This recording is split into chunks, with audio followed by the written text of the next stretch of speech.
கவி சஞ்சய், ஆணும் பெண்ணும் சமம், நீங்க என்ன நினைக்கிறீங்க? ஆமாப்பா ஆமா, இதுல என்ன சந்தேகம்? இப்ப நீ மாவுக்கு அரிசி உளுந்த ஊற வச்சா நான் அரைக்கிறது இல்லையா? நீ சமைச்சா நான் பாத்திரம் கழுவுறது இல்லையா? ஆணும் பெண்ணும் சமம் தான். இருங்க, சைடு கேப்ல நான் ஏதோ உங்களை வேலை வாங்குறேன்னு சொல்ற மாதிரி இருக்கே. சரி, அதெல்லாம் விடுங்க.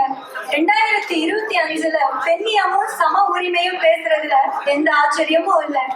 ஒரு 100 வருஷத்துக்கு முன்னாடியே இத ஒரு கவிஞர் அவரோட பாடல் வரிகள்ல மக்களுக்கு சொல்லியிருக்காருன்னா அது எவ்வளவு பெரிய ஆச்சரியமான விஷயம்.